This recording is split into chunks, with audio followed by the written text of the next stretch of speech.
मोहे गगरना भरन दे ता मोहे गगरना भरन दे ता मोहे गगरना भरन दे Shyam how do we say it? Yes, every young man wanted to come to India. That was the dream. But only those were able to come who had their connections, you see, because this was a sort of patronage for the high and the mighty in England there. I still to see another figure like James in the history of the world. As a student of history, you see, unfortunately, we sing praises of, say, Napoleon or Alexander, who was supposed to be antichrists according to Nostradamus, and who did not have a single human virtue. For instance, Alexander, if you see, what virtue did he have? He cheated, he murdered, he killed, and yet he is called the Great. And as one author says, if we sing praises of such people will continue to be born. So for a change, let us sing the praises of James Prinsep. You don't expect one individual to have command of so many branches of science and humanities. He is working on physics, chemistry, astronomy, geology, anthropology, numismatics, epigraphy, and in all these branches he has made seminal contributions.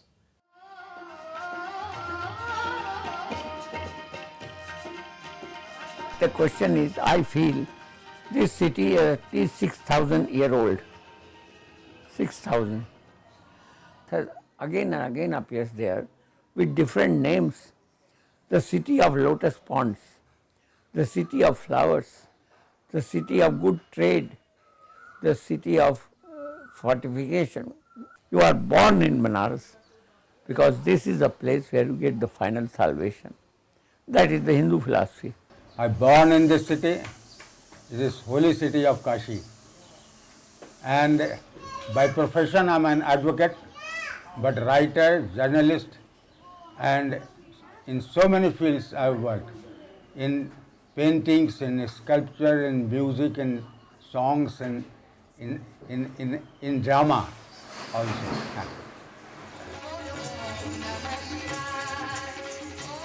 Varanasi became Banaras. It became corrupted into Benares. Okay, so who knows what the truth is? But this is what I have been. My own research has showed me that from Kashi it became Varanasi. From Varanasi it became Banaras. Banaras is the name given to Varanasi by the British. But I prefer the name Kashi. Kashi. The first thing that I would say about this city is it has an inexplicable genius for keeping traditions alive against impossible odds. Who came to India? 1771. He was a member of the British Parliament. After he left, was the first indigo planter in India, the first to mint copper coins for the East India Company, and the first to print cloth with these blocks, which became very popular later.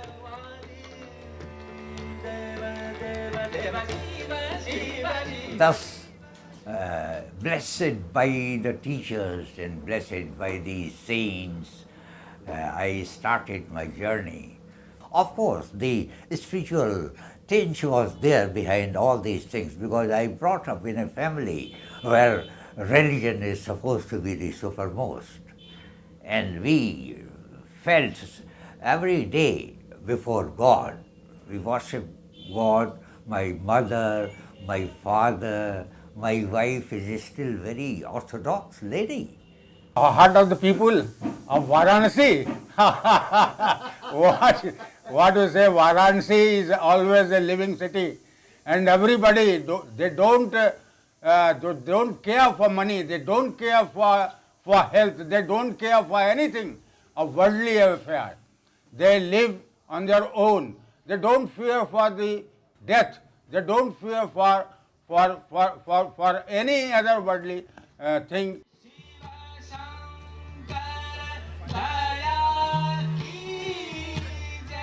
The most outstanding of all these brothers was, of course, James. He was a skillful artist right from his childhood. I mean, the evidence of that can be seen later in his architectural buildings and in so many facets in Banaras. You know, his father had a very poor opinion of James, thinking that he was very slow and he was very shy, and there was nothing to show that he would become the genius that he would in his childhood. All that flowered only after he came to India. So you can say that India had a great contribution in his making.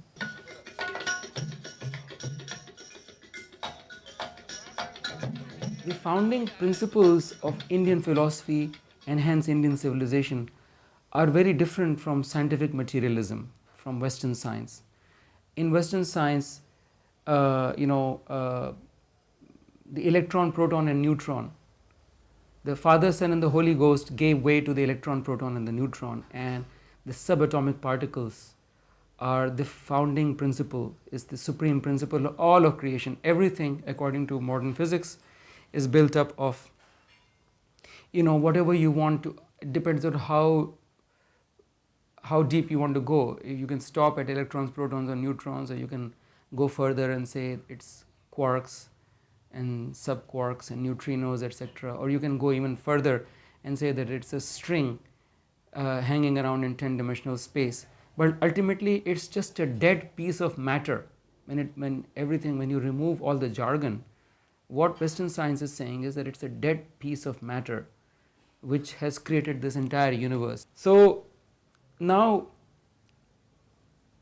in the worldview of the rishis, the founding fathers and mothers of Indian culture, Indian civilization, this supreme principle, this God particle, is not dead matter, but it is consciousness, it is awareness. Consciousness is the supreme principle. They say that it is consciousness which condenses into the mind, and it is the mind which condenses into energy, and it is energy which condenses into matter.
His father had 7 sons. Now all 7 had to get some employment, and John at that time, he had some business setbacks, and the family was in a very poor way. So he was looking for some employment for James. Now, since he had served in India, had good connections, one day a friend of his came and said that James could be employed as a cadet in the army in India. The proposal was put to James, but then he was not of that nature, and therefore he turned down that offer. That offer was accepted by his younger brother Thomas. Later, again another offer came that there was a vacancy in the mint in Calcutta in the capacity of an assistant assay master, and this suited James, and he did a course on coins in England and qualified, and the two brothers then left England and came together to India. That was they landed in India on 18th September 1819. The Banaras mint was put in charge of Horace Hayman Wilson, H. Wilson. He is a great Sanskritist and Orientalist of that time. Once the Banaras mint was ready, then Wilson comes back to Calcutta and James takes his place in Banaras, and that is what brings him to Banaras.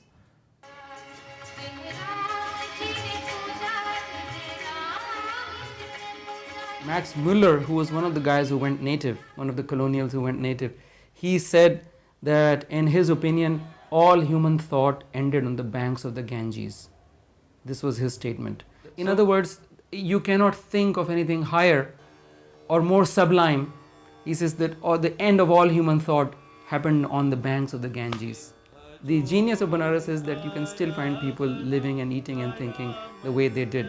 And the reason they do that is not because they are slow to change or because they are stupid, but because they see in their heart, maybe intuitively, maybe they might not be able to put it in eloquent terms, but they see that when the world pushes them, the modern world is pushing them in a certain direction, they know that it's not a good place to go to. They don't want to give up something that is so beautiful and something that is so true and eternal,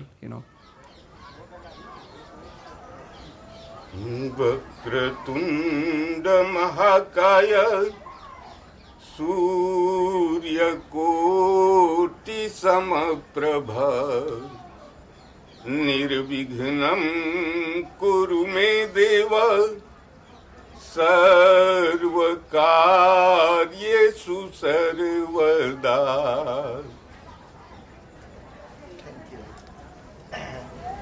So this is actually the prayer which is, "Oh Lord, you are the so glorified or so powerful, is all your power, and please, without any obstacles, without any crisis, just make all the auspicious things to take place."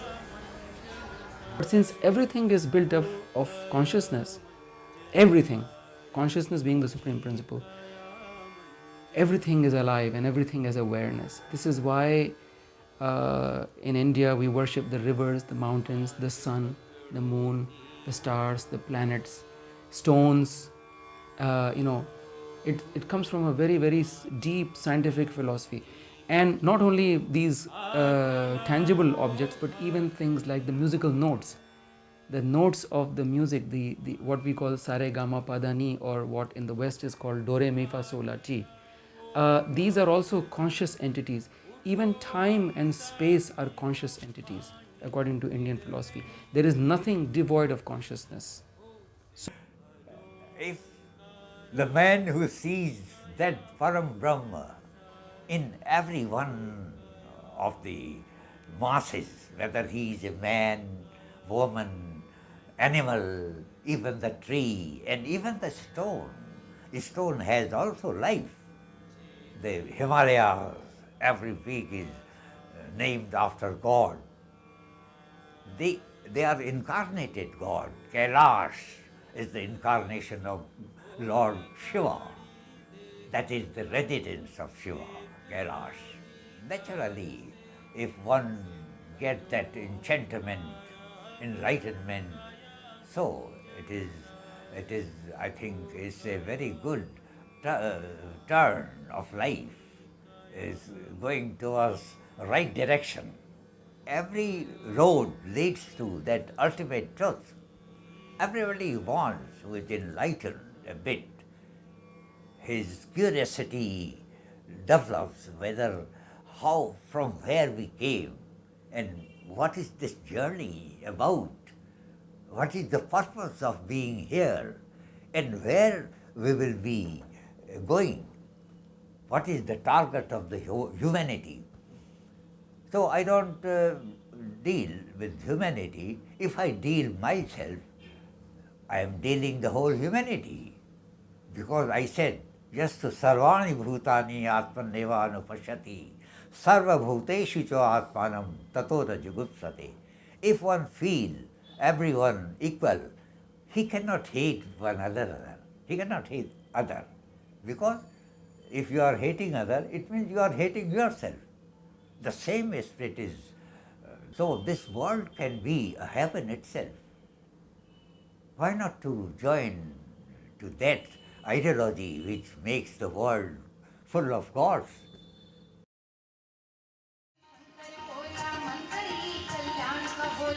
He lands in Banaras in November 1819, and as soon as he lands in Banaras in January or February, he takes up the task of preparing the map of the city.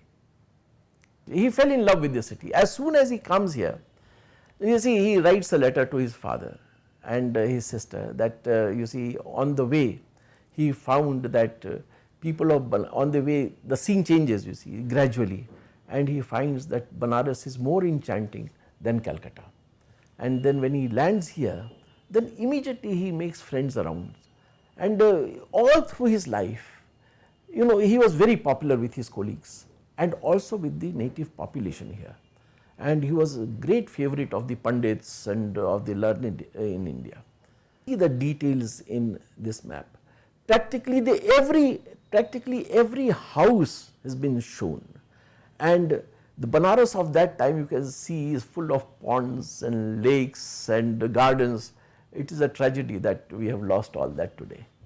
Anyone who is born in Banaras and dies in Banaras gets final salvation. Maybe he did nothing, because Shiva himself presides over.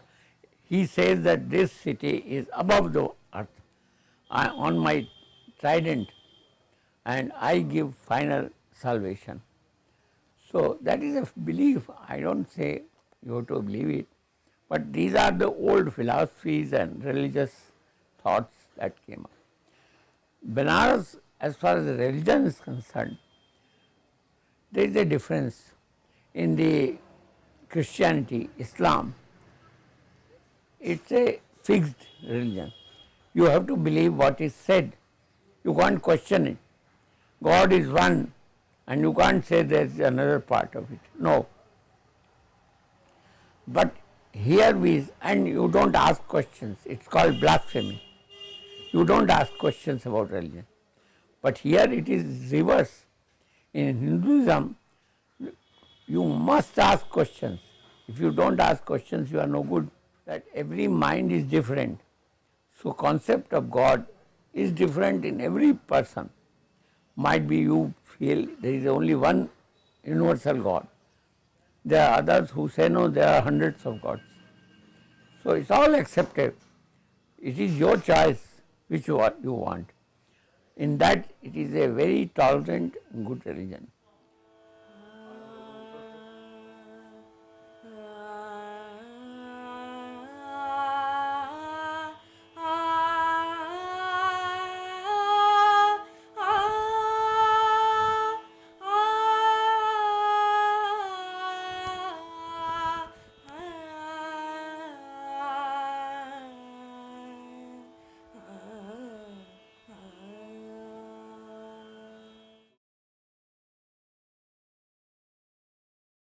The mint building was already there, but it was very ordinary, I mean very ordinary looking, and James, in that money which was allotted for the mint building, he sort of redesigned and improved that, refurbished the entire building.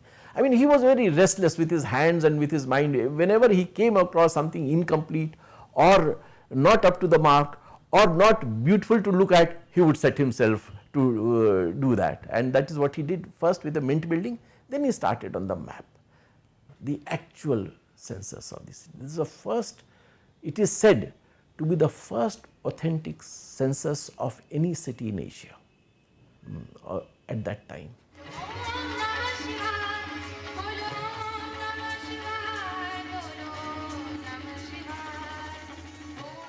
There's so many Akash Gangas and so many stars, so many planets, all are moving on the will of the God. Somebody, we say he is God. And our thinkers say the Brahma and God is different. We believe in Shiva, we believe in Vishnu, we believe in Durga, and believe in so many gods and goddesses. But the supreme power is Brahma. And the realization of Brahma is the aim and theme of Hinduism. But a very funny thing is here, our Puranas say that those people who live in Kashi, they don't have to so much practice for moksha. They can, if they die here, they can be very well get salvation from the cycle of birth and death. So we are very much lucky. We are living here in Varanasi. We have nothing to. We have to not to go in so many tapasyas and tap and worship and so many other things. Only living in this city is enough. And if we die here, we will get moksha, from salvation from the cycle of the life and death. So we are happy that we are here. The writings of James Prinsep himself, it's obvious. The first thing that came to me is that this man fell deeply in love with this city. This city kind of became his muse. He always referred in his maps to Mother Ganga. He refers to Ma Ganga. And there is an element here that people don't talk about because people don't know, and sometimes it's better not to talk about it, but there is an element here, and that's the spiritual energy of this place. Sort of unnameable, unknown factor is nothing but the powerful energy of all the saints who have been practicing for thousands of years, doing these intense spiritual practices, which pulls in pure energy from the cosmos into their body and then disseminates it, all around the city. So we are tolerant, we accept everything. I can go to a Vishnu temple, I can go to a Shiva temple, I can go to a Buddhist and Jain temple and fold my hands. But I can even go to mosque. You see, we can accept Islam or Christianity as such, but reverse is not true. Reverse is not true. So that is the history of religions here. We are very happy with Shiva as our Lord. He is called this Lord of Benares and also the Lord of universe, because he is above all gods. Many stories are there to prove that. But if you go in mythology and stories, there will be no end to it. But truth is that you have seen Shiva. It's an oblong sphere. That's the universe. Don't you see the universe is oblong like that? So that is what we are worshipping. Unfortunately, it's also some Pandit, wise man said it is phallic worship. I don't think. There is a power like this and there is a power like this. That is Shiva, the eternal energy. you want to learn anything about Hinduism, you have to study Upanishads. Upanishads are the real early philosophy, which there is one Upanishad called Question Upanishad, Prashna Upanishad, which says to the disciple, ask questions. If you don't ask questions, get out. Disbelieve. Don't accept what I say. Ask questions, discuss it, and then you can come to some conclusion. I think it's very, very wonderful.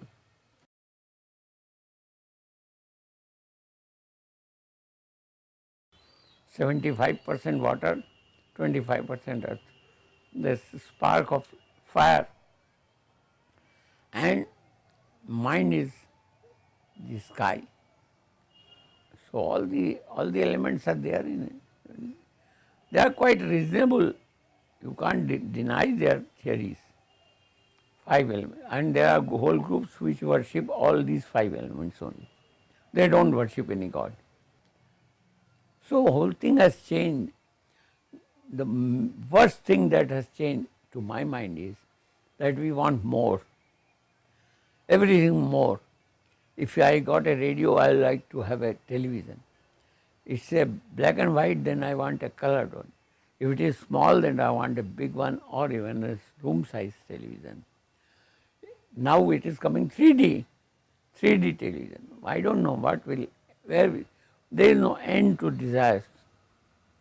If we are eat this, then I'll need that. Now we are not happy even with the maximum.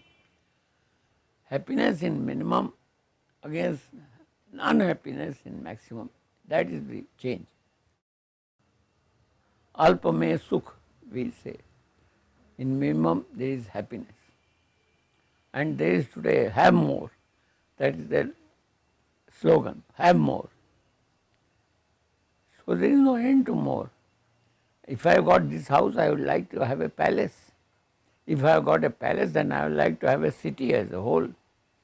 There is no end to desires. They are like birds, fly, fly, fly. James worked in what is called the Man Mandir here. Now, Man Mandir is one of the oldest, or rather the oldest building in the banks of the Ganga, and it was one of Akbar's courtiers who built that building. And in that building, which can be seen even today, there is this observatory. These consists of structures for determining astronomical calculations. That is, you can trace the movements of planets, the sun, the moon, and I think no other country has such structures, such astronomical structures. James goes there, and then he takes the help of these structures and determines the latitude and the longitude. When he took up a project, he wrote an article, and you have articles on the instruments that he made to measure the rainfall, determine the rate of evaporation of water, and fantastic thing was that he fashioned these instruments also. He fabricated these instruments, and you get the drawings in his articles, evaporometer, pluviometer, all that he did himself and set them up.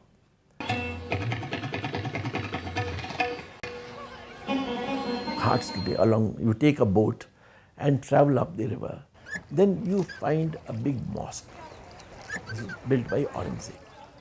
Now these mosques, this mosque had 4 minarets, and river used to flow by the mosque, and the minarets had become weak, and there was a fear that if the minarets fell down, then many of the people bathing in the river would be injured. So what James did was he takes down these minarets, probably stone by stone, and then strengthens the foundation and then rebuilds, reconstructs. Drainage system was laid over houses 5 stories high. Now, when he laid down the drainage system, The year following, the people of the city found that the roads were dry even during the rains, because all that water had been drained off. So, out of gratitude for James, they gave him a big piece of land. And what he did was he built a bazaar on this land and gave it back to the citizens of India. I have not seen another character like James in entire history of mankind. And he gives it back. There is not a single piece of work that he has done it for himself. It is always for the service of the people, and always with the consideration of persons in mind. That if one were to make a catalogue of all the architectural works that James took up in Banaras, of roads, of bridges, so it says it will only exhaust the reader, he will only get bored.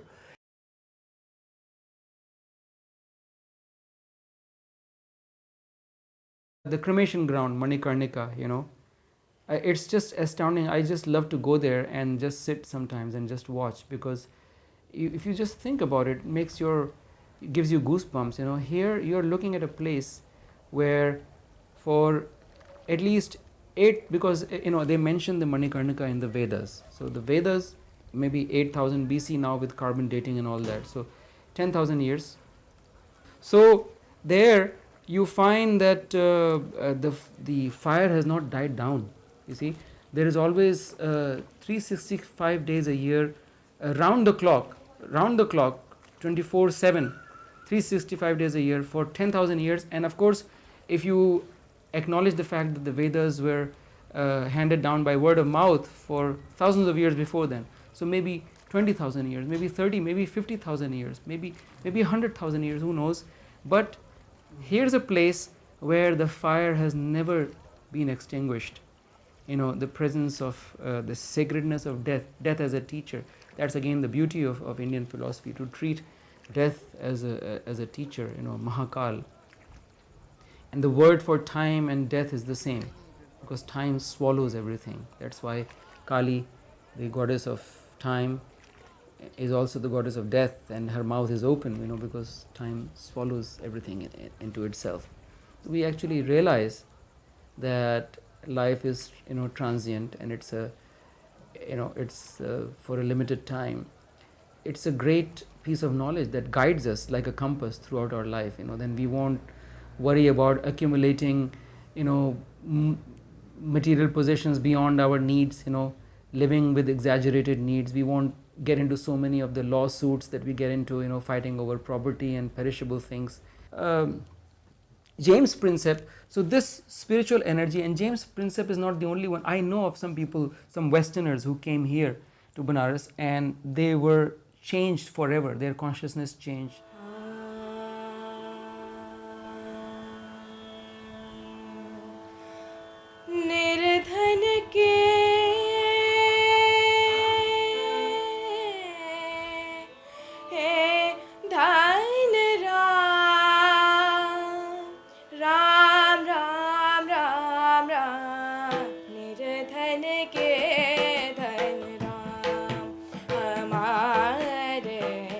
निर्धन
निर्धन के धन राम।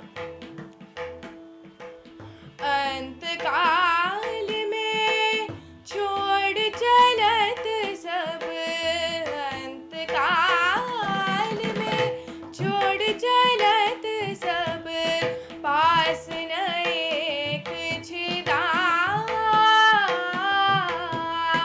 पास न एक छिदाम। कहत कबीर ये घन के आगे, कहत कबीर ये घन के आगे, पारस को क्या काम हमारे, निर्धन के धन राम हमारे, निर्धन के धन राम। बोलो राम राम राम सीता राम राम राम, बोलो राम राम राम सीता राम राम राम, बोलो राम राम राम सीता राम राम राम, बोलो राम राम राम सीता राम राम राम, बोलो राम राम राम सीता राम राम राम, बोलो राम राम राम सीता राम राम राम, बोलो राम राम राम सीता राम राम राम, बोलो राम राम राम सीता राम राम राम, बोलो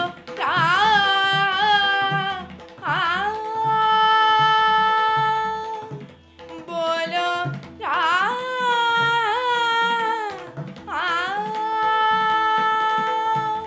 निर्धन निर्धन निर्धन के धन Ram.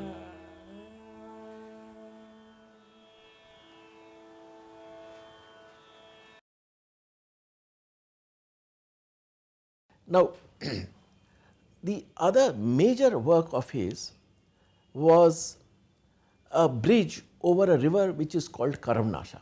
There you can see the bridge which was constructed by James Prinsep. To imagine that James Prinsep would have come here on horseback every now and then to supervise the construction of this bridge. Now, what is the importance? The river that you see in the background, the name is Karamnasa. Karam means action and Nash means destruction. It was believed and so mentioned in the ancient Sanskrit texts that a man's good actions were destroyed once you touched the waters of this river. Now, one rich man of Banaras, Raja Patnimal, he felt that if he could construct a bridge, then he would earn the gratitude of the people of this city, and he requested James. James surveyed the site, agreed, and that bridge, again you can see, it is still serving the city. James supervised the construction, and it is said that the bridge came up in about a year and a half without a single accident. But the main interesting thing is Prinsep did not handle a single rupee which was spent on the construction of the bridge. That entire money, the expenditure and payment to the labourers and all that, was handled by the son of Raja Patnimal. And once this bridge was completed, Raja Patnimal got the gratitude of the entire Hindu population and was conferred the title of Raja by the British government, something which he had cherished for a long time. On the four corners you can see the plaque and saying that in different languages, Sanskrit and English and Devanagari, saying that the bridge has been built by James, of course with Patnimal and all. People who are even slightly awake spiritually, this city can be very interesting. Now there are to complete the picture, this is a world today, even modern India is no exception. The ruling roost, the main paradigm is that of scientific materialism. Okay, the leftist, scientific, materialistic, reductionist philosophies have completely, dominated now the education systems, the governing systems. So I run into Indian people who are, like brown sahibs. They are Indian on the outside, but their thinking is not Indian, and they hate this city. They come here. If you are not spiritually awake, if you are an atheist, you are a materialistic person, you're a materialist, and to you life is just, a one-time deal, and you just have to eat, drink, and and then you die, and that's it, and so then they don't want to come here again. They don't see any beauty here. But if you are even a little bit awake spiritually, then you get hit really hard by the energy of this city. So this, in my opinion, is something of the nature of what happened to James Prinsep, because he was, I think, based on his photograph, the physiognomy of his face, his eyes, and the little bit that I know about his life, he was a pure-hearted being, and which means he was spiritually awake at some level, And of course, being a Hindu, I would say something that others would say too, that he had spent a few lifetimes here. He had a past life connection, according to the theory of karma. But anyway, he came here, and the city changed him, City changed him, and he fell in love with this place. The world should now learn from Banaras to happy in the minimum. Maximum is not there. They are enjoying maximum, and there is no end to that. 100-story building, then 150, then 200-story building. Where will it end? We are going far, far away from nature. There are no forests, no pure water, no pure air, nothing. It's all gone. We are going away and away from today's thing is pollution. We are not interested in the worldly life. Banaras is a city of saints, literature, and very important people. In these thousands of years, we have got so much, hundreds, writers, poets, and saints. And we don't deny the saintship of Muslims or Christians. Banaras has always been known as a center of learning. So, number one, he must have found kindred spirits here in the Pandits of Banaras. And what fascinated him here greatly was the Ganga. And in the map, if you see in the map which is here in the library, where the letters are in Devanagari, he has called it Ganga Ji. Ji is a term of respect. And whenever he refers to the Ganges, Ganga, he'll say, our holy river, as if it is his river. So he has adopted the city, he has adopted the river, and the people, his colleagues, in fact, they called him Banarsi, Banarsi's Prinsep. Kashi is the first city of the world established by Lord Shiva. So it has a different, entirely different effect. It's a wonderfully cannot be expressed in words, because the simple example is the notion of the whole nation. If you get cremated over here in this land at Manikarnika, you don't need to come here again in this world. So everybody of India, every man of India want to be cremated here at the bank of the Ganges at Manikarnika. Brahma came down in the shape of Brahma, Vishnu and Mahesh. Brahma created this cosmos, Vishnu maintained it, and Shiva destroyed it. So the cycle goes on. Kashi is not away from the rest of the world, it's a part of this world. So about Kashi, whatever good can be said for the humanity, you will see it with your eyes over here. Living, moving goods are going on. In the same time, their shadow is also there. That is the darkness. The illumined fellow and the darkness. Your shadow never leave you. एक पाँव चल रहा अलग अलग, दूसरा और किसी के साथ है. That second leg is before you, the shadow, the darkness is always, they don't leave you. But after all, this is the game of that fellow who resides above the heaven. So we are only the puppets, you see.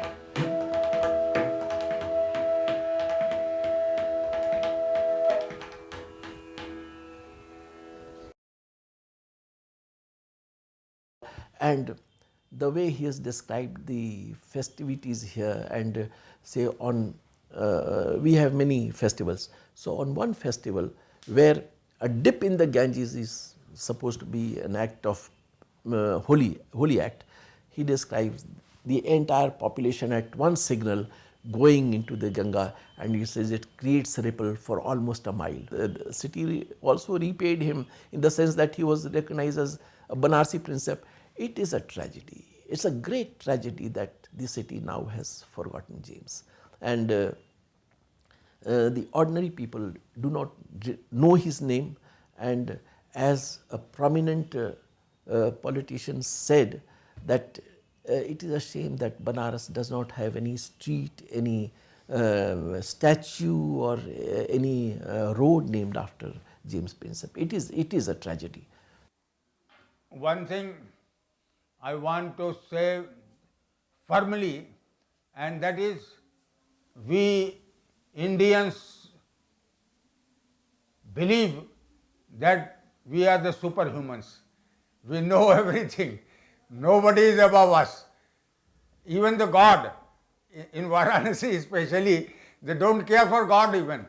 They say that I will get salvation, what to do with God, what to do with... That is why we have not recognized the services of James Prinsep. So Banaras has that quality, that unnameable quality, which is basically the spiritual energy. And let me tell you one thing, that this is my belief and also my experience, that even today there are people like that. There might be a few, they might be much fewer than they were a few centuries ago, but there are people who are basically, they're enlightened, they're enlightened. Now it was the destiny of the Buddha to be known as a world teacher, and many of these enlightened people, it is not their destiny to be known. They are just, they don't want to be known. They have eradicated their egos. They have no interest in money or in name or in fame and power. They're just happy, and a person can just walk by their house. They might be just sitting in one of these lanes, and but they are there. They are the siddhas, and their presence is the social service that they are doing. Just by being who they are, just by being established in that high state of consciousness, the energy that emanates from the very pores of their bodies, it is a combination of things like that that have kept this city alive, in spite of the incredible odds with which it has been dealing with for over 1,000 years now. James Prinsep, yes, to me he is a Banarsi.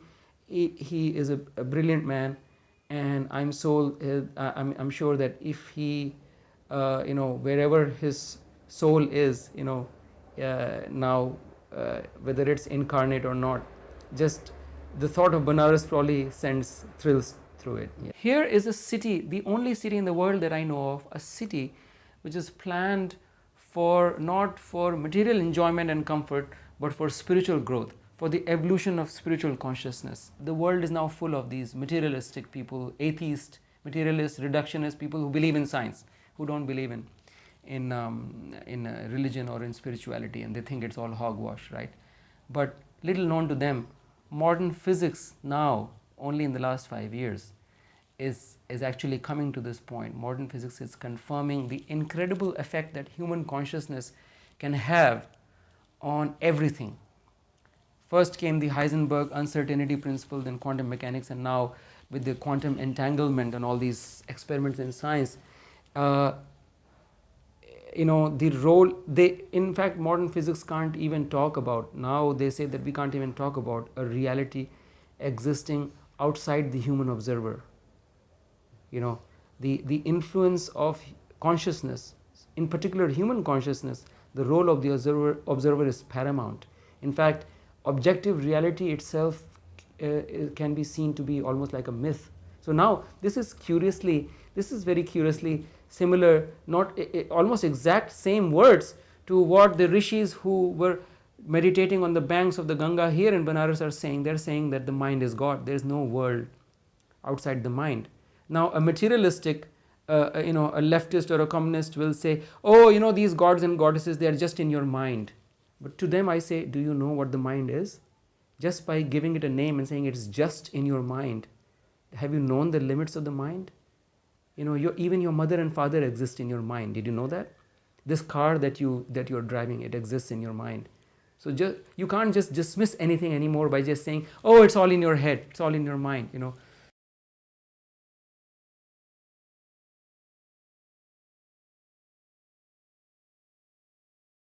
He is fascinated by one script which he sees all around on say rocks and pillars, and he is not able to make anything of it. But he feels that this script is important in the country's history. What he does is he takes up the study of this script, and what he does is he asks his colleagues everywhere that wherever you see this script, make a facsimile of it and send it to me. So he gets all the facsimiles. It is said that for 7 years, after breakfast every day, he is studying these scripts and matching the characters and all, and then suddenly he announces that he has got the key to the script. He is able to decipher the values of D and N. The two letters which were creating a problem for him finally comes to the value of D and N, and they spell out one word in Sanskrit, danam, that is gift. So these are gifts, and then he comes across that this is the gift of so and so on the Buddhist temples, this is the gift of so and so, and then he reads one sentence of an Ashokan manuscript, and that is the beginning. He has got the key, and then one after the other he starts deciphering these scripts, and that is how we come to know of Ashoka. I mean, we owe our discovery of the greatest emperor in the history of the world, Ashoka, only to James Prinsep. It is a tragedy, again, that nobody recognizes this genius of James Prinsep. Champollion deciphered the hieroglyphics, but then he had the Rosetta Stone which had 3 languages. James Prinsep had nothing to go by, and the chapter on Indian history is no less important than the chapter in Egyptian history. Both these civilizations grew together and all. Intolerance is not in our nature. Killing is not Banarsi. We try to love birds, animals. You see in old Banaras houses there are small openings in the wall. These birds make their home in that.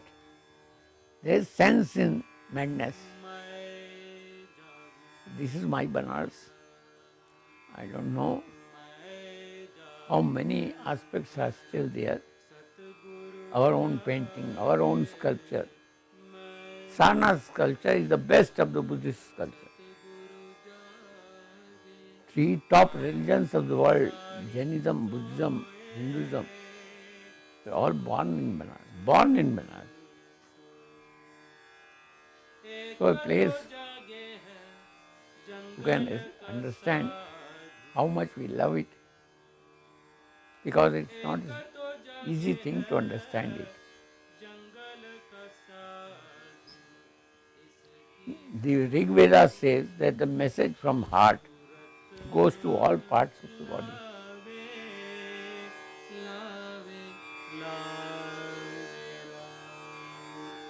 मैं जागूं हारा सतगुरु जागे आलम सारी सोए सोए सोए एक तो जागे है जंगल का राजा एक तो जागे है जंगल का राजा इसकी तो सूरत राज माई माई माई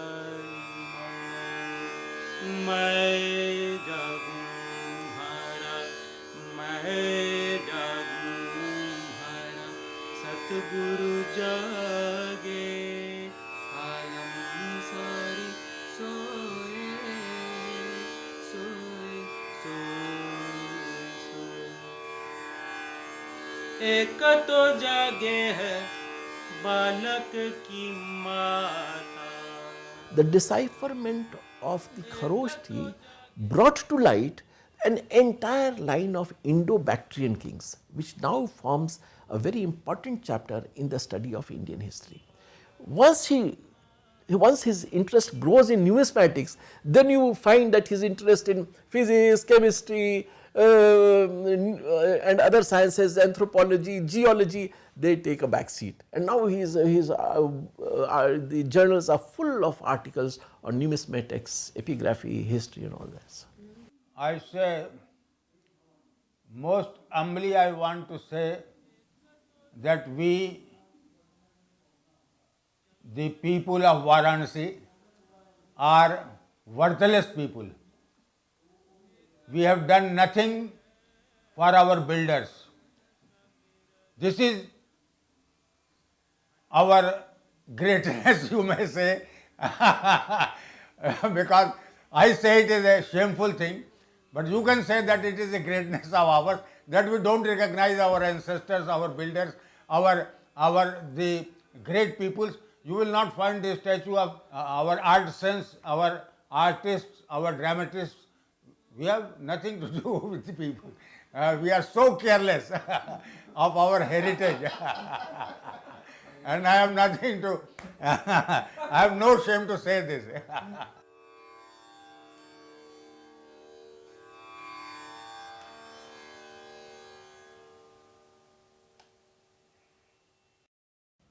A book, as book, was only one, that was Banaras Illustrated, and which contains sketches of the ghats, of some scenes of city life, some streets, some houses, and they are called Banaras Illustrated. Now, what I imagined sort of, otherwise how do you explain it, that he must have been sitting on one of these ghats on a winter afternoon, the river flowing by placidly, and then he must have imagined about this work, that this work should be done, and he sketches.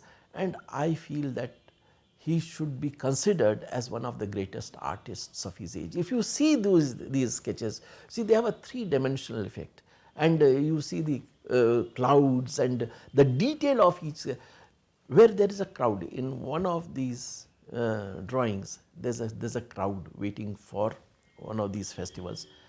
You feel that each character is made out, each character you can distinguish.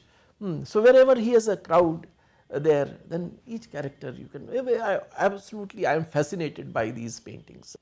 Now, considering all that, does it not seem a surprise that he's gone unnoticed? He's gone unnoticed by the scholars, by artists, by architectural experts. I don't know. Probably if he had not worked in India, suppose if he had done all this in England, his genius would be recognized.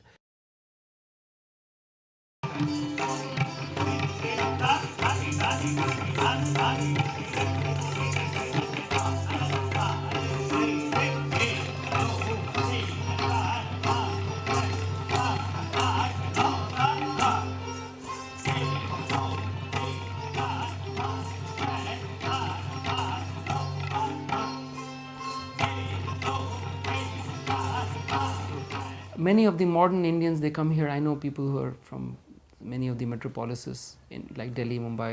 They get they get turned off by the population and by the congestion, by the pollution, by the noise, etc. But to me, this is a testimony to the great success of this city. That so many people have found sanctuary here. They come, and this city is meant to house about a 50th or 100th of the number of people that are living here. That's why you see this congestion. Banaras, the true culture of Banaras, as for which it was famous all over the world, you can still find that if you go to some of the villages which are adjoining Banaras. That simplicity, their innocence, the honesty in their dealings, in their business dealings, their love for the river, their faith, in the fact that the river is a mother.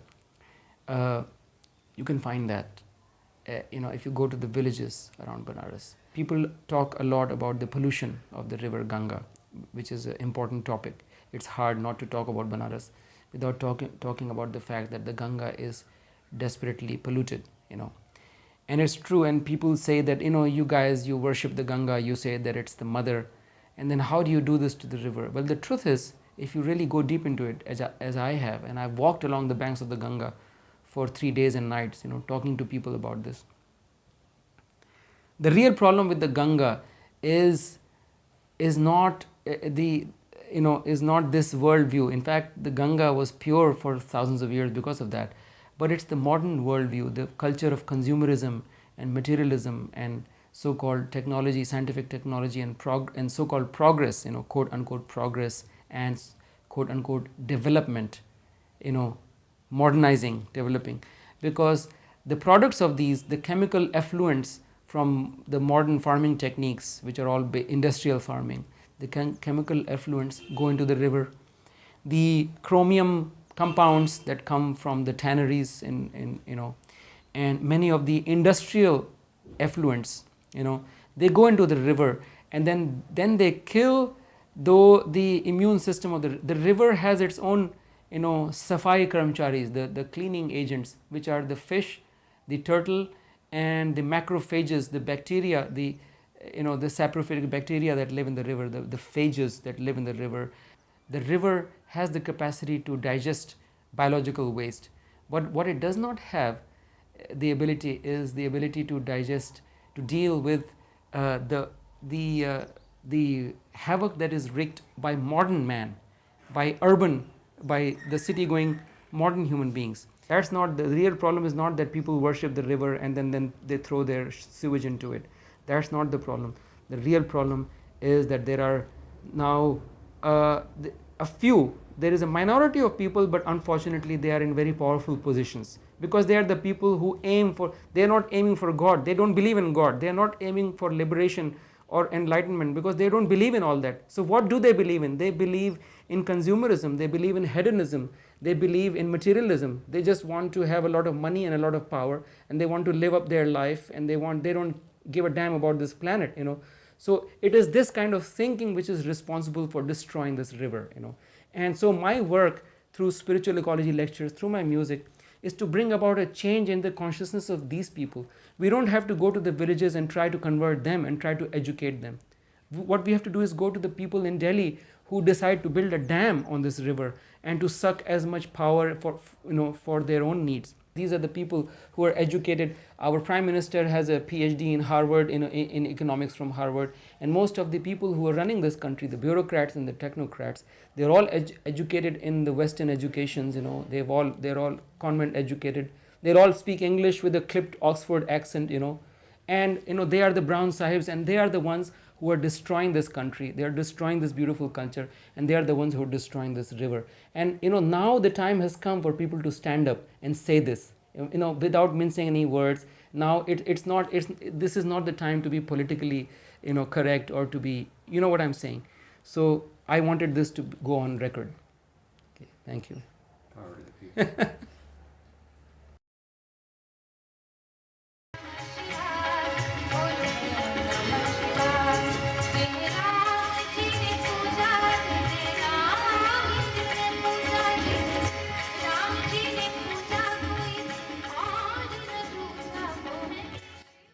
is very interesting. In Vedas, truth is not described. Truth is such and such and such and such. It's never described because none could conceive it, even conceive it. It's beyond the limit of human mind. In Vedas, the truth is indicated. It is indicated, not described. Indication means they can show you the path, it may be. It may be the path from where you can achieve it. So such type of thing, these mysteries are there in this world. Unfathomable mysteries, full of mystery. As much as we can understand, we should try to understand this world. Of course, we are men hankering for the truth. So this death is a mysterious thing. It is seen, everybody is to see, but you cannot see what happened after death. If you want to know something, the indication is there, of course.